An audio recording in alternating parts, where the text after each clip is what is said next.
hot, fundraising's not. This is the podcast where we are just pulling back the curtain and teaching and showing and educating, and in some cases, certifying people around charitable gifting of real estate.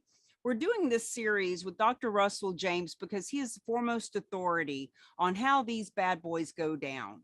And so today we're going to talk about financial advisors. Now, I've been told that 65% of the donations of real estate are actually instigated by financial advisors, but it's been my experience out in the marketplace, having talked to a couple thousand of them, that they really don't know that much about it. Can you help us with that?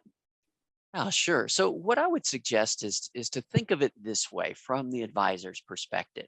As you look at your client's wealth, I can pretty much guarantee you that the largest unmanaged asset for most of your clients, it's going to be real estate. It's part of their net worth. It's part of their wealth, but it's not something that is part of your management portfolio. Now, one of the reasons for that may be that investments in real estate are often held longer than the clients actually want to hold it. Well, because they're worried about that capital gains tax penalty that comes when they sell it. So if you happen to have clients who have charitable goals, there's actually a way to accomplish several of these goals all at once. So the idea, you might call it a charitable real estate rollover. It's basically where we transfer that piece of real estate into a donor advised fund, a specialty nonprofit that focuses just on these kind of real estate transactions. We can then sell that asset with no capital gains tax. We get an upfront income tax deduction for the full fair market value of that real estate asset. And then we can use that to do two things. One, we have now pre-funded all of the clients' philanthropic charitable giving goals that they have, for the next year, 3 years, 5 years, 10 years, whatever it may be. And so that has been taken care of. And in the meantime, as an advisor, we can often manage that money inside the real estate related donor advised fund. And so that management can then lead to greater growth. Obviously, that's a tax-free environment, which is going to lead to greater assets under management. And you're able to help the donor in a really tax-efficient way to accomplish their philanthropic goals. But they're doing that with assets that you aren't currently managing. And in fact, they're converting those real estate assets into a donor advised fund where you can manage those assets. And it can end up being much better off for the client with charitable interests. And the reason being that now, as you have access to more of their wealth, we can actually do a better distribution of their investments to match their goals, their strategies for the long term by getting more of that assets as assets under management to fit into part of that plan. So it can be a really powerful way for clients to accomplish their charitable goals in a tax advantage way that actually expands assets under management and really expands assets under management with big chunks of that coming in a tax-free environment in that donor advised fund setting. So I hope I didn't throw too much out at you there all at once, but it is something that can be super advantageous for the client and very advantageous for the financial advisor or wealth manager as well. Well, one of the things I've loved about my conversations with you is not only are you a numbers guy and really understand the numbers, but you also understand the psychology and you understand the benefit of this as a business development tool as well. For all these financial advisors who aren't doing this, what would you say about the ones who actually become charitable real estate specialists and have that as a tool in their tool belt? So one of the things that we've learned over time is that the key to long-term relationships with clients in financial advising is really to get into what are their goals, what are their values-based goals. if you're out there and you're trying to compete by saying, hey, we're going to beat the S&P 500 every month, right? Or, we're going to get you an extra 2 or 3 basis points or whatever. The problem with that kind of an approach is there's always a better deal coming along. There's always somebody with a slightly better number. And, people then will just jump to that slightly better number. But if instead we build these values-based relationships with our clients, where we're talking not just about the return on investment, but we're also talking about, what's important to you to accomplish philanthropically? What kind of an impact would you like to have on this world?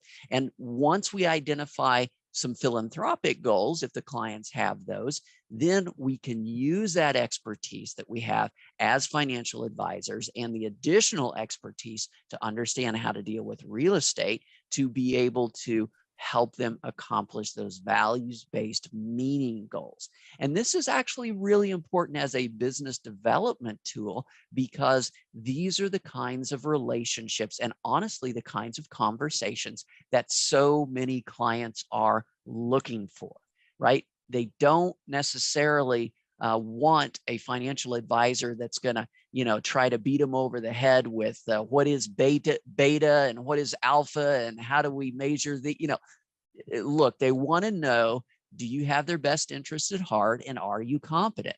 And so part of that first part is having those values-based conversations about their philanthropic goals, among other things, and helping them to do that in a way that is not only smarter, but provides meaning to what they're trying to accomplish and provides some meaning for your relationship. One of the things we see again and again on these surveys is when clients are asked what kinds of conversations they would like to be having with their financial advisors, they're often wanting to have those charitable conversations.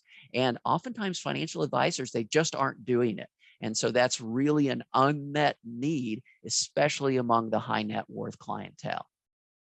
Well, that makes me think of all the 1.3 to 1.6 million nonprofits in this country and how every single one of them have donors that need to understand how this works. And all of these financial advisors could be partnering with us and with those nonprofits to talk to their donors about this, because clearly a nonprofit's donor list is full of people who have philanthropic intent. Sure. And that's one of the great strategies if you're in financial advising, if you develop expertise in charitable financial planning, that you can come alongside your favorite nonprofit, share something at a board meeting. The board is likely going to have some of their high capacity donors on it as well. And you can talk about these charitable strategies, charitable real estate strategies, and how that can be advantageous for the donors and for the nonprofits. And so it is really a useful and important niche in two ways. One, of course, it is a business development tool, but beyond that, it's a way that financial advisors can use their skills to accomplish some really powerful and meaningful philanthropic goals, to really have an impact on their community by helping clients, helping new clients to accomplish these philanthropic goals. Well, speaking of building relationships and business development, the question always comes up with the real agents of change. We have a lot of real estate agents all over the country, very seasoned realtors. And we've told them, look, the majority of these transactions come from financial advisors because they're the ones that have clients that they know need a tax deduction and or want to be philanthropic. So our real agents of change are wanting to talk to financial advisors, and they're just not sure what to say to them. They seem to think that because it's a financial advisor, it's not good enough to tell a story. What would you say to the real estate agents and others who are wanting to talk to this unicorn of a financial advisor?